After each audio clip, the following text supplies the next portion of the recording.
কোঠা আন্দোলন নিয়ে সারা দেশে আমরা কি দেখতে পারতাছি? ছাত্ররা যৌক্তিক একটা দাবি নিয়ে রাস্তায় দাঁড়ালো। সেটা কি? যে কোঠা সংস্কারের জন্য। ছাত্ররা কিন্তু চায় নাই যে কোঠা বাতিলের জন্য। তো ছাত্ররা কিন্তু কখনো বলে নাই, আপনারা লক্ষ্য করবেন, রাজাকার রাজাকার স্লোগান কিন্তু আগে তারা দেয় নাই। তো বিশেষ কারণে বিশেষ লোকের জন্য তারাও কিন্তু স্লোগান দিল রাজাকার রাজাকার। তারা কিন্তু কোঠা বাতিলের জন্য তারা আন্দোলন করে নেয়, কোঠা সংস্কারের জন্য। তো এটার জন্য সারা দেশে তো আন্দোলন চলতেই আছে।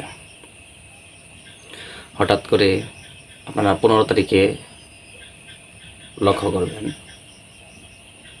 সে বিষয়টা কি হলো। সারা দেশের মানুষ, যারা নতুন প্রজন্ম, সবাই চায় মেধাবী স্টুডেন্টরাই থাকে ঢাকা বিশ্ববিদ্যালয়ে পড়াশোনা করার জন্য, এবং কি তারা মেধাবী ছাত্ররাই থাকে। বাবা মার অনেক স্বপ্ন, সেই স্বপ্ন নিয়ে তারা গ্রাম থেকে শহরে যায় ঢাকা ভার্সিটিতে পড়ার জন্য। আর সেখান থেকে অনেক ছাত্ররা বের হয়ে বিসিএস ক্যাডার হয়ে দেশের বিভিন্ন জায়গায় ছড়িয়ে ছিটিয়ে থাকে। আজকে লক্ষ্য করলাম একটা পক্ষ বিপক্ষ সামনাসামনি দ্বারা, এখানে এক পক্ষ এখানে এক পক্ষ, কোঠা আন্দোলনের পক্ষে এবং বিপক্ষে। আপনারা কোঠা আন্দোলনকারীদের আঘাত করতেছেন, মারতেছেন, নির্যাতন করতেছেন।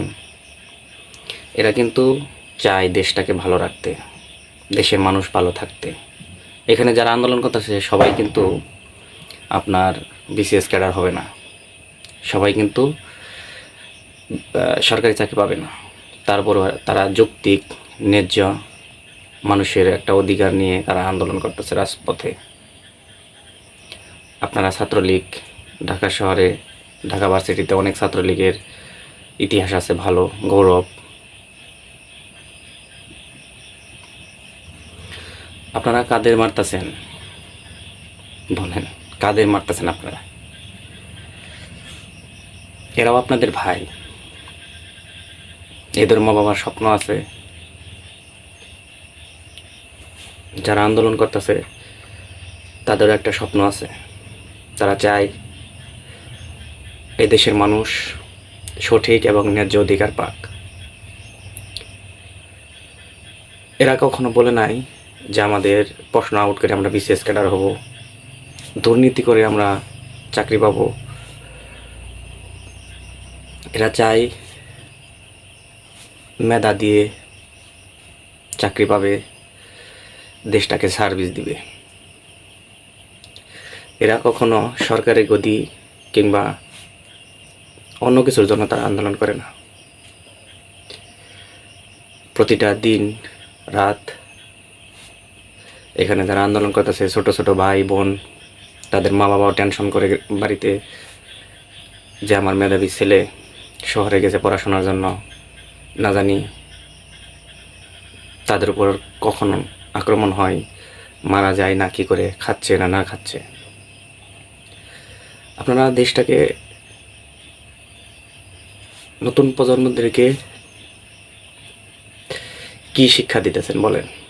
কি শিখবে আপনাদের কাছ থেকে? হাজার হাজার ছাত্র যুব সমাজ দেশ ত্যাগের স্বপ্ন নিয়ে ঘুমা। তারা চায় এই দেশ থেকে অন্য দেশে যাইতে পারলেই মনে হয় শান্তিতে থাকতে পারবে। সরকার এত বেকারদেরকে কর্মসংস্থান করতে পারে না, চাকরি দিতে পারবে না। তারা কিন্তু নিজের যোগ্যতায় চাকরি নিতে চায়। আপনারা 15 তারিখে তাদের উপর কীভাবে নির্মম অত্যাচার করলেন। এরা তো ছাত্র, এরা এক সময় দেশ নেতৃত্ব দিবে। সারা জীবন আপনারা থাকবেন না, সবাই থাকবো না আমরা। তবে নতুন প্রজন্মদেরকে আমরা কি শিক্ষা দিয়ে যাচ্ছি? কি শিখবে বলুন আপনারা? যাদেরকে আপনারা মারেন, কোনো না কোনো মায়ের সন্তান, বাবার সন্তান। যৌক্তিক আন্দোলন তারা করতেছে রাজপথে, তারা কখনো ইট লাঠি এগুলা নিয়ে কিন্তু তারা কোঠা আন্দোলন করে নাই। আপনারা দেশে যারা দেশ চালাচ্ছেন, আপনারা কিন্তু সমাধান করতে পারেন, কিন্তু তা না করে বিভিন্ন বক্তব্য দিয়ে আপনারা উস্কাচ্ছেন। এটা এটা এটা এটা কিন্তু কারো কাম্য না, এটা কারো কাম্য না। অনেক দিন মজুরের সন্তান ঢাকা ভার্সিটিতে পড়তেছে, অনেকেই রিক্সা চালিয়ে সন্তানকে পড়াচ্ছে, একটা স্বপ্ন নিজ যোগ্যতায় ভালো একটা চাকরি পাবে, তাই ওরা কোঠা সংস্কার চায়। ওরা কিন্তু বলে না প্রশ্ন ফাঁস করব, দুর্নীতি করব, যৌক্তিক একটা অধিকার, কিন্তু সেই অধিকারটা আপনারা তাদেরকে দিতে পারতেছেন না, নিশ্চয়তা দিতে পারতেছেন না। ছাত্রলীগ বলেন, কোঠা আন্দোলনকারী বলেন, সবাই কিন্তু আমরা ভাই। আমরা যাকেই মারবো তারা কোনো না কোনো মায়ের সন্তান। আর যারা পুলিশ প্রশাসন আছেন তারা ওই বিষয়টা খেয়াল করবেন, রাখবেন। একতরফাভাবে কাউকে সুযোগ সুবিধা না দিয়ে দেশটাকে বাঁচান, দেশের সিস্টেমটাকে বাঁচান। 30 লক্ষ শহীদ জীবন দিয়েছে এটার জন্য না। ঢাকা ভার্সিটিতে সবাই পড়ে, সবাই কিন্তু পড়তে পারে না, সবাই একটা স্বপ্ন নিয়ে ঢাকা ভার্সিটিতে পড়ে। আর ঢাকা ভার্সিটির পোলাপানরা কিন্তু পরীক্ষা দিয়েই বিভিন্ন জায়গায় চাকরি করে। আমরা চাই আর কোনো মায়ের বুক যেন খালি না হয়,